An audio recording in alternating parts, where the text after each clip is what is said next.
साहिब, मेरे पास दिल्ली आने के पैसे नहीं हैं। कृपया पुरस्कार पद्मश्री डाक से भिजवा दीजिए। ये बात कहने वाले शख्स थे साल 2016 में साहित्य के क्षेत्र में योगदान के लिए भारत सरकार से पद्मश्री पुरस्कार पाने वाले ओडिशा के मशहूर लोक कवि हलधर नाग। आइए जानते हैं आखिर ऐसी क्या खास बात है हलधर नाग की। 5 साल पहले की बात है।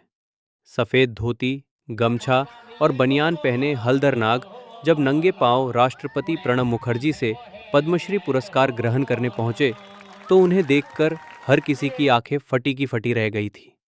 इस दौरान देश के न्यूज़ चैनलों पर इस बात की बहस चल रही थी कि आखिर एक काबिल इंसान ऐसा जीवन जीने को क्यों मजबूर है। कौन है हलधर नाग? ओडिशा के रहने वाले 71 वर्षीय हलधर नाग कौसली भाषा के प्रसिद्ध कवि हैं। इनका जन्म सन 1950 में ओडिशा के बारगर जिले के एक गरीब परिवार में हुआ था। महज 10 साल की उम्र में माँ बाप का देहांत होने के बाद उन्होंने तीसरी कक्षा में ही पढ़ाई छोड़ दी थी। अनाथ की जिंदगी जीते हुए एक ढाबा में जूठे बर्तन साफ कर कई साल गुजारे।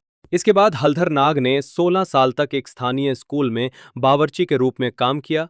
कुछ साल बाद उन्होंने बैंक से 1,000 रुपए कर्ज लेकर स्कूल के सामने ही कॉपी किताब, पेन और पेंसिल आदि की एक छोटी सी दुकान खोल ली। इससे वो कई सालों तक अपना गुजरा करते रहे। इस दौरान वो कुछ न कुछ लिखते ही रहते थे और उन्होंने अपने लिखने के इस शौक को मरने नहीं दिया।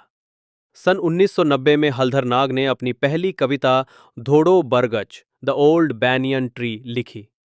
इस कविता के साथ उन्होंने अपनी 4 अन्य कविताएं एक स्थानीय पत्रिका में प्रकाशन के लिए भेजा और उनकी सभी रचनाएं प्रकाशित हुईं। इसके बाद उनके लिखने का जो सिलसिला शुरू हुआ वो आज तक जारी है।